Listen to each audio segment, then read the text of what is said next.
La paz del Señor sea con todos vosotros, amados hermanos. Vamos a dar inicio a nuestro estudio de esta noche, la continuación de nuestro recorrido por la epístola de Pablo a los Romanos. Y para ello, como siempre, vamos a entonar una alabanza. Tenemos el 719 para esta noche, vuestros cantos.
Vamos a inclinar nuestros rostros para elevar nuestros corazones a Dios en oración.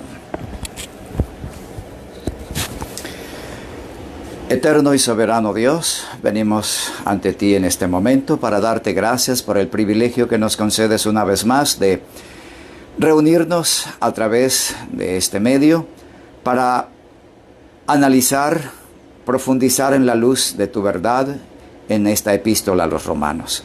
Bendice a cada uno de los que se unen a este programa. Llénalos de tu gracia, de tu salvación, y no solo tengan el conocimiento, sino que puedan en sus vidas experimentar esta gracia salvadora y reflejar ante el mundo que tú vives en ellos y ellos en ti. Señor, sea tu gracia con nosotros en esta noche. Danos la sabiduría del cielo, tu iluminación divina para iniciar este recorrido y terminarlo bajo tu dirección y con tu Espíritu Santo. Todo esto lo pedimos en el nombre santo de Cristo Jesús. Amén. Bienvenidos una vez más, amados hermanos, a nuestro estudio. Ya hemos hecho progresos y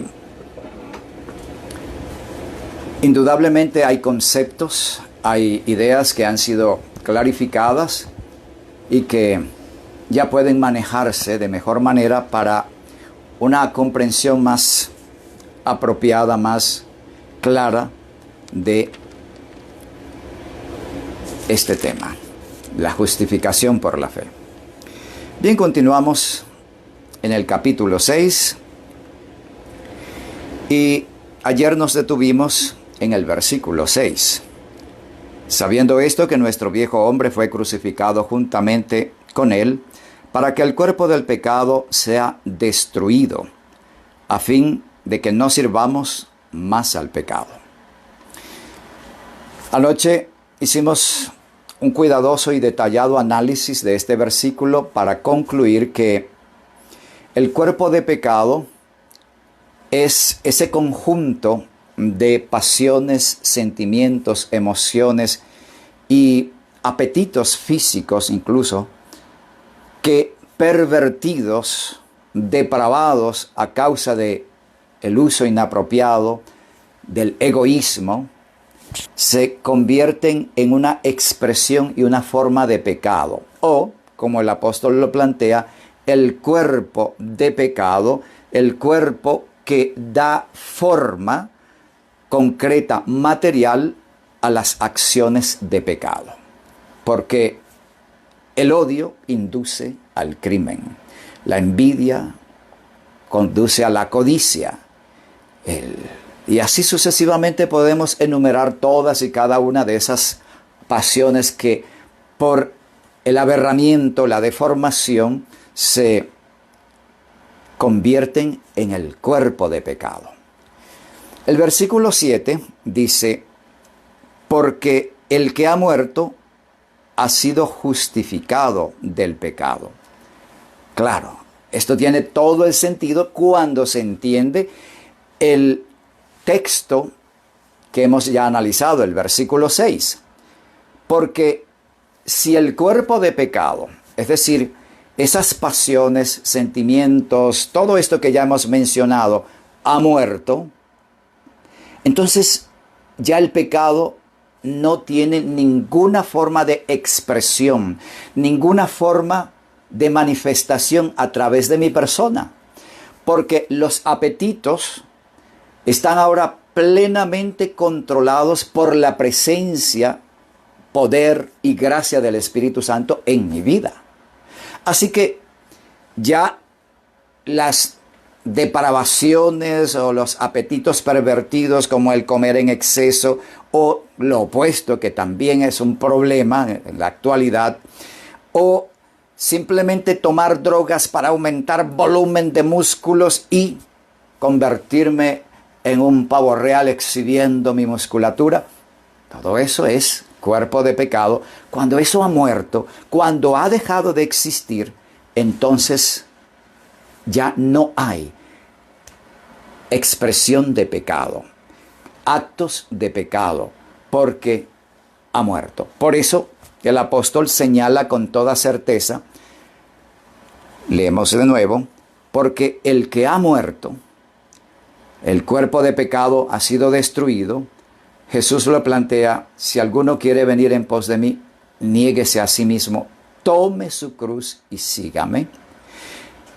El que ha tomado su cruz para crucificar al viejo hombre, y una vez crucificado ese viejo hombre, va tras las huellas de Jesús, en ese camino no hay pecado, porque el cuerpo de pecado ha sido destruido. Ya no existe. Insisto una vez más sobre un hecho concreto. El hombre que vive en Cristo, el hombre que permanece en Cristo, que tiene una identidad completa, total, plena con Jesús, no peca. Y el apóstol lo reitera en lo que estamos estudiando. Una vez que el cuerpo de pecado deja de existir porque ha sido destruido, ha sido crucificado, el hombre muerto no actúa. El que está muerto no tiene acción. Y si el cuerpo de pecado está muerto, entonces ese cuerpo no tiene acción. Por eso en la vida íntima, perfecta, de relación profunda y completa con Cristo, no hay lugar para el pecado. Por eso Juan dice: el que peca no le ha visto ni le ha conocido. Está separado de Cristo, porque el cuerpo de pecado sigue vivo, claro. Está activo y tiene la dinámica de controlar a la persona. Estamos hablando en metáforas, por supuesto, porque el pecado no es más que una acción llevada a efecto por decisión propia.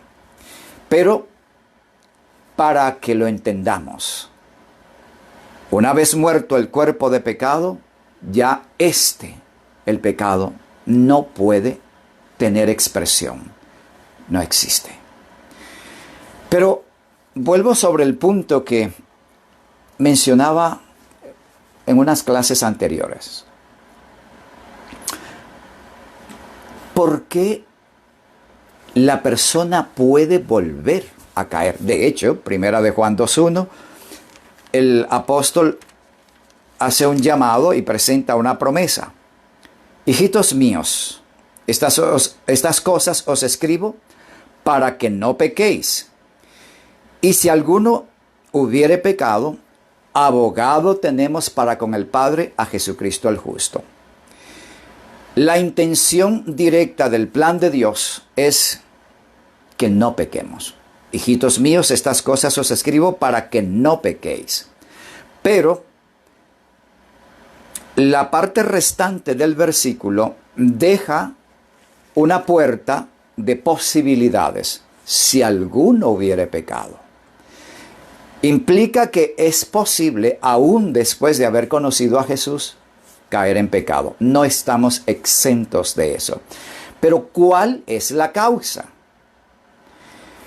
Así como Lucifer se distanció de Dios para asumir la soberanía de su propia vida y un reino independiente de Dios, siendo perfecto, estando en la condición más excelsa de su naturaleza, y que podemos decir de Adán, de igual forma, igualmente nosotros podemos vivir una experiencia de fe profunda, completa, total, pero ello no nos exime del derecho, no nos impone por la fuerza esa relación, no nos ata forzadamente a la unión con Cristo. La unión con Cristo, la dependencia de Cristo, la convivencia íntima, plena, perfecta con Cristo es voluntaria. Y en cualquier momento, ya sea por descuido, ya sea porque cedo a las seducciones de alguna forma de este mundo, no para caer directamente en pecado, sino me siento distraído. Lo presento más bien en esta forma. Llevo una vida de comunión con Dios, pero en el trabajo se me exige que tengo que cumplir un horario más absorbente, con mayores tareas, no en sábado. Pero ahora tengo más trabajo y menos tiempo para mi vida de oración, para mi vida de devoción. Eso hace que me sienta más cansado, menos tiempo para descansar, dormir, y en consecuencia, menos tiempo para orar, para estudiar la Biblia, para mi devoción con Dios. Ya ha habido un descenso en mi experiencia espiritual. Si esta situación se mantiene gradualmente y casi imperceptiblemente para mi propia persona, voy descendiendo hasta el punto en que pasó un día en que no oré, 2, 3, y ya estoy en el terreno de peligro. Puedo empezar a andar por mí mismo, en el sentido de que ya no pido a Dios que se haga cargo de mi vida. Yo quiero el control de mi vida. Independencia, separación de Cristo. Y es en ese terreno donde Satanás me va a asaltar con su ataque y voy a caer. El que permanece en Cristo, el que está unido en Cristo, por Cristo y para Cristo, es una fortaleza inexpugnable, donde Satanás no puede entrar. Bien, y ello se debe a que el cuerpo de pecado ha sido eliminado. Habiendo entendido lo que es el cuerpo de pecado, entonces entendemos que si nos separamos de Cristo, esas pasiones, producto de apetitos pervertidos, van a manifestarse otra vez. Simplemente. Versículo 8. Y si morimos con Cristo, creemos que también viviremos con Él. Si yo he muerto, el viejo hombre ha muerto, como dice Pablo, con Cristo estoy juntamente crucificado y vivo no ya yo, mas vive Cristo en mí. Si el viejo hombre ha sido crucificado, entonces he muerto con Cristo. Pero la experiencia de Cristo no terminó en la cruz. Él se levantó triunfante de la tumba. Entonces nosotros también triunfalmente vamos a andar con Jesús. De manera que si morimos al viejo hombre, vamos a vivir al nuevo hombre en Cristo Jesús. Versículo 9. Sabiendo que Cristo, habiendo resucitado de los muertos, ya no muere. La muerte no se enseñorea más de él. Es obvio. Una vez resucitado, Cristo retoma la gloria que tuvo con el Padre antes que el mundo fuese. Y Pablo lo coloca para mostrar la gloria que nosotros tenemos al resucitar espiritualmente con Cristo. De hecho, el apóstol Pablo mismo lo explica en 2 de Corintios capítulo 3, versículo 18. Vamos a leer ese texto porque es por demás interesante. 2 de Corintios 3, 18 dice: por tanto, nosotros todos, mirando a cada descubierta como en un espejo la gloria del Señor, somos transformados de gloria en gloria, en la misma imagen, como por el Espíritu del Señor. ¡Qué glorioso! Somos transformados de gloria en gloria, lo que significa que la resurrección espiritual del creyente genuino, fiel, sincero, es una experiencia de gloria, pero no termina allí. Su desarrollo apenas comienza, va a crecer, va a avanzar en conocimiento, en experiencia, en fe, en vivencia con Cristo. Y vamos a leer otro texto. ¿Hasta dónde podemos crecer en nuestra experiencia de desarrollo, de gloria en gloria? Efesios 4:13 nos dice: hasta que todos lleguemos a la unidad de la fe y del conocimiento del Hijo de Dios, a un varón perfecto, a la medida de la estatura de la plenitud de Cristo. Hermanos, para algunas personas esto resulta imposible, inconcebible. Crecer hasta la altura espiritual de Cristo. Pero es lo que nos dice la palabra de Dios. Vamos a crecer de gloria en gloria. Por eso el apóstol apela a la experiencia de Cristo en esta tierra para ahora aplicarla a la experiencia espiritual del creyente. Cristo muere en la cruz. Nosotros morimos en la cruz espiritual. Somos crucificados espiritualmente. Recuerden, si alguno quiere venir en pos de mí, niéguese a sí mismo, tome su cruz y sígame. Al tomar la cruz de Cristo, estamos sencillamente muriendo a nuestro yo.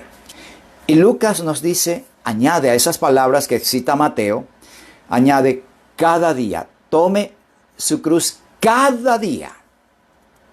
Cada día. Y sígame. Son palabras de Cristo. Pues bien, el punto es que Cristo fue crucificado, nosotros somos crucificados cada día. Atención a eso. Y luego Cristo va a la tumba, nosotros vamos a la tumba líquida, el bautismo. Pero ya hemos explicado que no debemos esperar al momento del bautismo para nacer de nuevo mediante la justificación. Pero, en fin, ese es el caso aplicado por Pablo a la experiencia del creyente.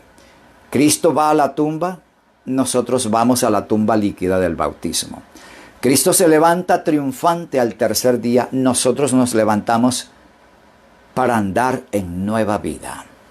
Cristo resucita glorioso de la tumba. Nosotros vamos a caminar de allí en adelante de gloria en gloria, creciendo cada día más en Cristo. Esta es la gran verdad. El capítulo 6 de Romanos es uno de los capítulos más bellos de esta epístola porque presenta esa experiencia que debe vivir todo hombre, toda mujer que quiere realmente identificarse y ser uno con Cristo. Porque aquí se plantea qué es lo que ocurre en la experiencia. El bautismo es el elemento físico que concreta lo que ocurre en el interior.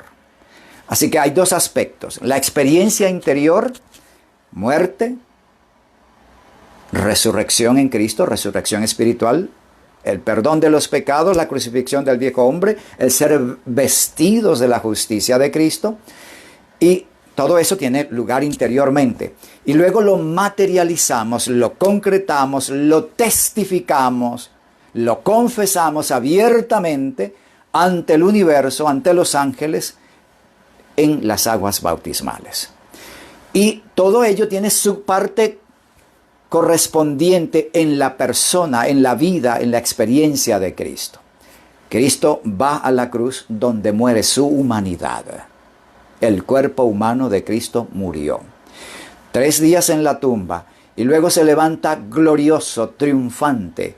Nosotros nos levantamos de la tumba líquida para andar en nueva vida y crecer de gloria en gloria.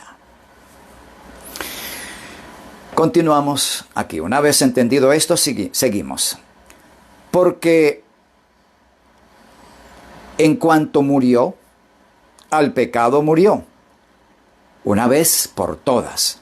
Mas en cuanto vive, para Dios vive. El que ha muerto, como Cristo murió, su cuerpo no tiene actividad. El cuerpo humano de Cristo ya no tenía más función. Una vez que Él resucita, ahora vive su cuerpo glorificado. Igualmente nosotros, el cuerpo de pecado quedó atrás, ahora vivimos nueva vida en Cristo Jesús. Y más en cuanto vive, para Dios vive. Antes vivíamos para el mundo. Antes vivíamos para satisfacernos a nosotros mismos. Vivíamos para nosotros mismos, en función de nuestros intereses, de nuestros deseos, de nuestros apetitos. Yo, solo yo y siempre yo. Mas, dice el apóstol, ahora que vivimos en Cristo, ya no vivimos para nosotros, para Dios vivimos. El apóstol sigue tomando la experiencia de Cristo y la aplica como una analogía de la experiencia de Cristo y nuestra experiencia. Y es perfectamente válido porque Cristo vino para darnos ejemplo en todas las cosas. Versículo 11. Así también vosotros, y aquí viene lo que el apóstol quiere enfatizar, señalar, consideraos muertos al pecado, pero vivos para Dios en Cristo Jesús, Señor nuestro. Consideraos, tomen ya conciencia plena. Estoy muerto al mundo, muerto al pecado, muerto al viejo hombre, ya no vivo yo. Hagan de eso una realidad, hermanos. Hagamos de esto nuestra experiencia genuina. Es lo que he dicho en todas estas clases. Ir de rodillas a los pies de Jesús. Allí nos vaciamos completamente, nos descargamos total, absolutamente de toda esa carga, de todo ese volumen de pecados, corrupción, vilezas, ambiciones egoístas, todo aquello que tenga que ver con nuestra vida carnal, nuestra vida de pecado, nuestra vida de egoísmo. Todo eso lo vaciamos a los pies de Jesucristo. En ese momento, cuando Jesús te perdona, cuando Jesús te justifica, el viejo hombre es crucificado y la nueva criatura es revestida de la gloria de Cristo. Eso es todo. Repito, no es necesario pagar penitencia. No es necesario hacer sacrificios. No, el Señor no espera eso de ti. Cuando el Señor te dice, dame, hijo, tu corazón, Él quiere el corazón que tienes como estás ahora. Versículo 12. No reine pues el pecado en vuestro cuerpo mortal. Ahora Pablo habla del cuerpo que todavía conservamos, el cuerpo que todavía tiene apetitos, pero apetitos sujetos, controlados y dirigidos por el Espíritu Santo, porque seguimos teniendo hambre, pero ya no hambre de comer basura, suciedad, inmundicia. Seguimos teniendo sed, pero no de tomar aquello que va a destruir nuestra propia salud, nuestra propia mentalidad o intelecto, lo que sea. Seguimos teniendo necesidad de dormir, pero ya no pasar el día durmiendo sin hacer nada, sino el equilibrio de dormir para recuperarnos y ser instrumentos útiles en las manos de Dios para el bien de los demás. Eso es. Así que consideraos muertos al pecado, pero vivos para Dios en Cristo Jesús. Tomemos conciencia de esa realidad. Muertos al pecado, vivos para Cristo. Muertos al mundo, vivos para el cielo. Crucificado al viejo hombre o en el viejo hombre, ahora glorificado en Cristo Jesús. Y de esa manera el pecado ni reina, ni controla, ni maneja nuestra vida. Porque ahora es Cristo el que está a cargo de mis pensamientos. Cristo es el que está a cargo de mis sentimientos, de mis emociones y aún de mis apetitos. Por supuesto, mediante la persona del Espíritu Santo que vive dentro de ti. En el capítulo 9, el apóstol va a explicar que si alguno no tiene el Espíritu de Cristo, entonces no es de él. Por ello la importancia de entender esa figura del Espíritu Santo y su función en la vida del hombre. Bien, versículo 13. Ni tampoco presentéis vuestros miembros al pecado como instrumentos de iniquidad, sino presentaos vosotros mismos a Dios como vivos de entre los muertos, y vuestros miembros a Dios como instrumentos de justicia. El apóstol es insistente en sus ideas. Él no quiere dejar una idea vaga, insuficiente. Él quiere enfatizar este hecho porque es vital, es esencial para nuestro desarrollo y crecimiento, para nuestro progreso espiritual. Por ello, él insiste en la muerte del viejo hombre, la muerte de la forma de pecado, el cuerpo de pecado que ha sido deshecho, que ha sido crucificado, y el nacimiento en Cristo Jesús que crece, se desarrolla de gloria en gloria. Así que nuestros miembros físicos, nuestras manos, nuestros pies, nuestra lengua, todos nuestros miembros físicos pueden convertirse en instrumentos de justicia.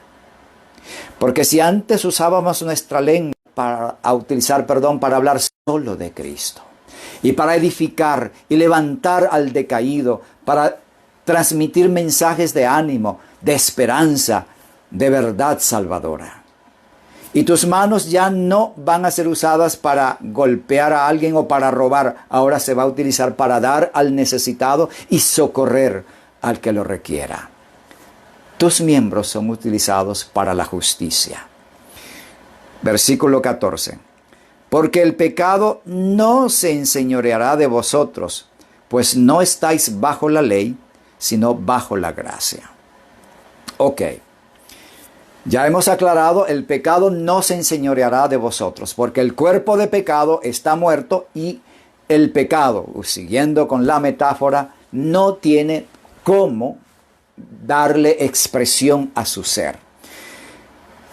Es metáfora porque el pecado es simplemente transgresión de la ley. Pero como el cuerpo de pecado ha muerto, ya no hay transgresión de la ley. No existe, hermanos. Ustedes lo pueden vivir, pero depende de ustedes. Esa es la realidad. En fin. Esa parte el apóstol ya lo ha enfatizado, lo ha explicado, lo ha ampliado, pero ahora esta última expresión, esta declaración, pues no estáis bajo la ley, tiende a confundir a las personas. Dice, bueno, ya estoy salvo en Cristo, no necesito ley. Y se concluye que al no necesitar la ley, bueno, sencillamente no tengo que guardarla. Es el peor absurdo que pueda pensarse, porque si el pecado es transgresión de la ley, y ahora que estoy en Cristo, ya no voy a guardar la ley, eso no tiene ningún sentido, no tiene ninguna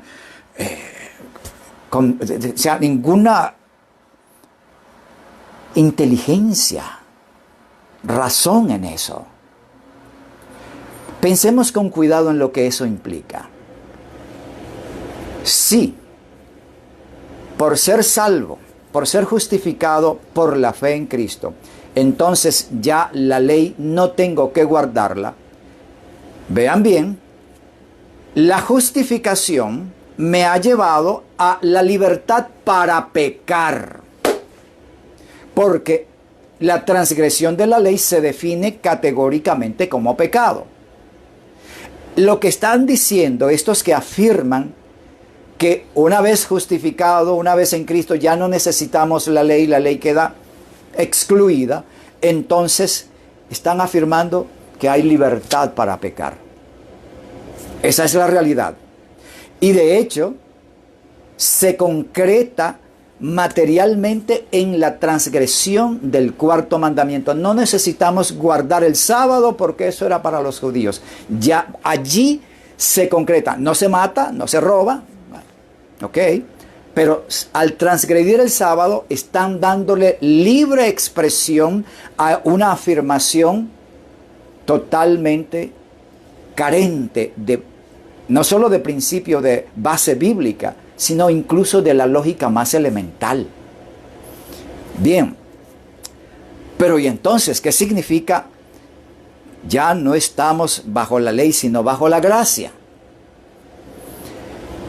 Estar bajo la ley significa estar bajo la condenación de la ley.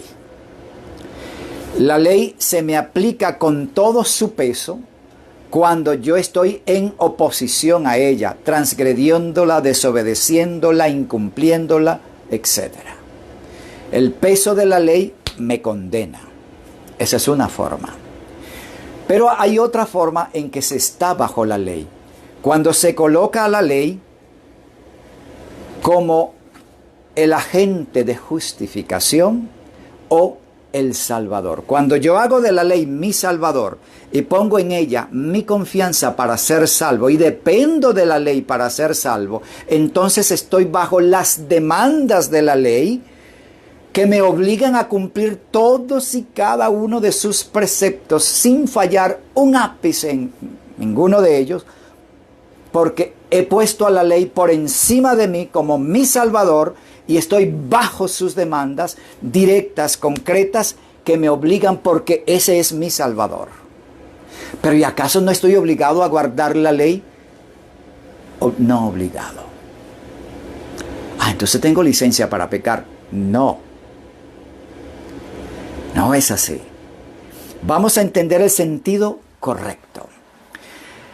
Cuando venimos a Cristo y el cuerpo de pecado es deshecho, destruido, y ya no vivo yo, mas vive Cristo en mí.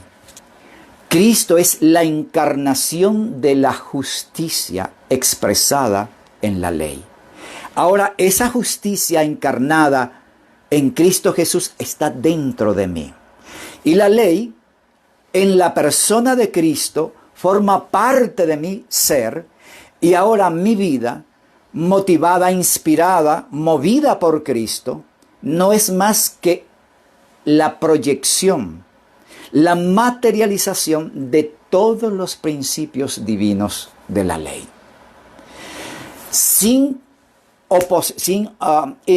imposición, sin coerción, sin orden dictatorial, sin que se me imponga.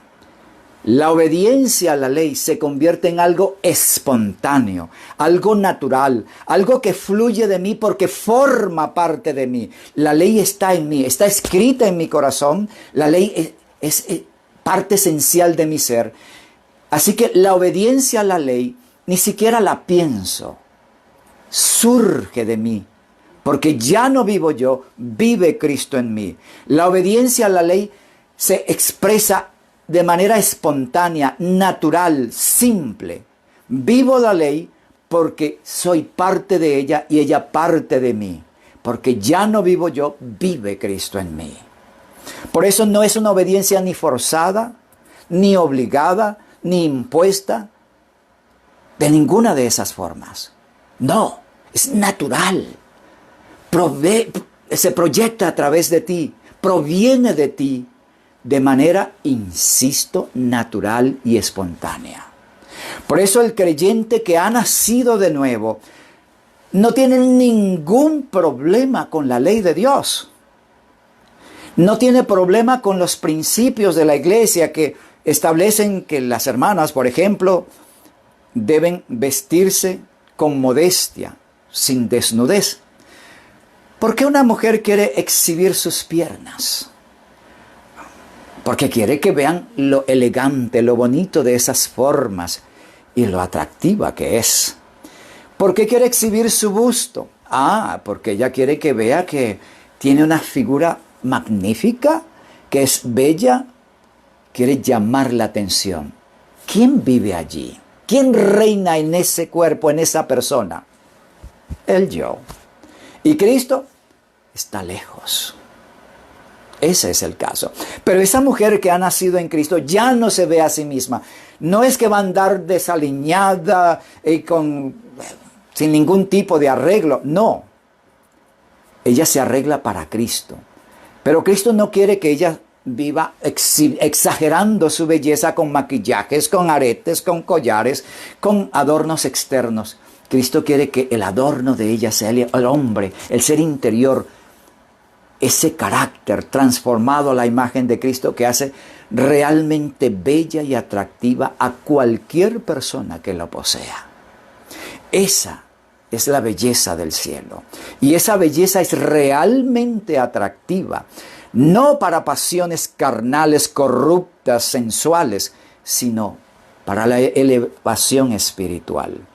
Bien, cuando vivimos en Cristo, ya no vivo yo, ya no me preocupo de exhibirme a mí mismo, ya no me preocupo de mí mismo porque yo estoy muerto, no hay manifestación del cuerpo de pecado.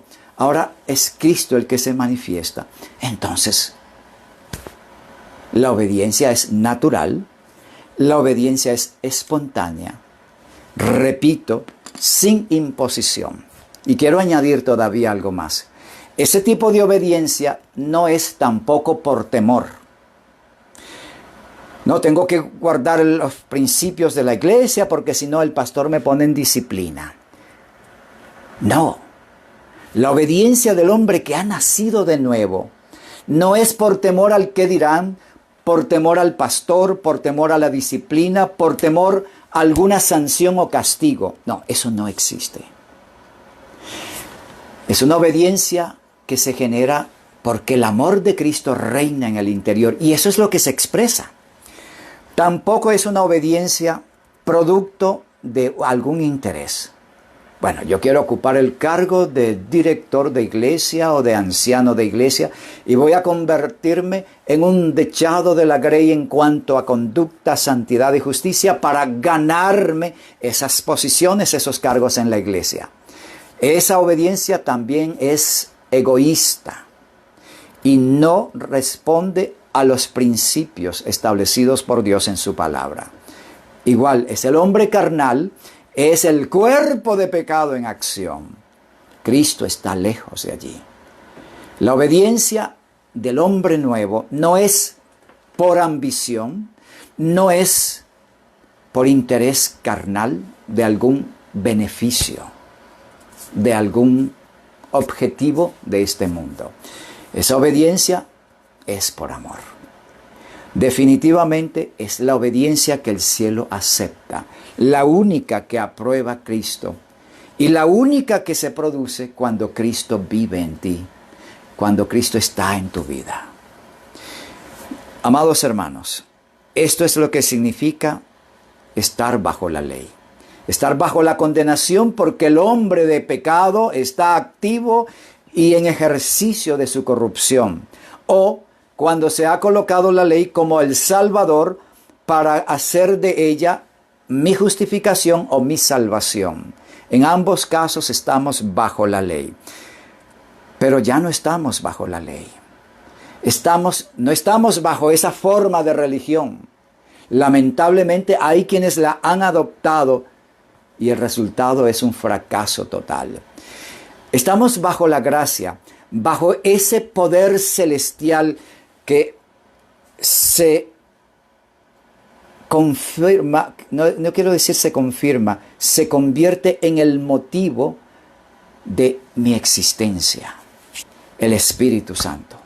Esa gracia me es regalada y bajo esa gracia, bajo la influencia de Cristo a través del Espíritu Santo, bajo la motivación del Espíritu Santo, bajo la conducción del Espíritu Santo, bajo el poder del Espíritu Santo, entonces mi vida corresponde a la vida de Cristo en esta tierra. Mi existencia no es más que la expresión natural, viva y espontánea de Cristo en mi vida, de la ley en mi vida, del cielo en mi vida. Quiere el Señor bendecirnos para que esa sea nuestra experiencia. Cristo en ti, Cristo en mí, esperanza de gloria, donde Cristo es quien motiva palabras, pensamientos, acciones y moldea el carácter. Que así sea nuestra experiencia en Cristo Jesús. Amén. Para concluir, lo haremos elevando nuestros corazones a Dios en oración. Querido Padre que estás en los cielos, volvemos ante ti agradecidos porque tú nos das el entendimiento de tu palabra y nos has mostrado esta noche con toda claridad que ya no estamos en el pecado, porque el hombre de pecado, el cuerpo de pecado ha sido eliminado y solo tú reinas en nosotros. Señor, haz morada en nuestras mentes, haz morada en nuestros corazones, toma nuestras almas como tu pertenencia y reina en plenitud en nuestras vidas, de tal manera que lo que dijo Pablo, con Cristo estoy juntamente crucificado y vivo no ya yo, mas vive Cristo en mí, sea una realidad en cada uno de nosotros. Bendícenos al descansar esta noche y guarda a tu pueblo en la ancha faz de la tierra del peligro de este virus y de otros males que acechan al mundo. Protege a tu pueblo con tu escudo de vida, de poder, a través de tus ángeles. Y una vez más, Señor, pon tu sello del cielo en nuestras vidas. Que tu Espíritu Santo se posesione de nosotros para siempre. Lo rogamos todo en el nombre santo de Cristo Jesús. Amén. Que el Señor os bendiga ricamente. Mañana, a la misma hora, continuamos con nuestro estudio. El Señor os bendiga.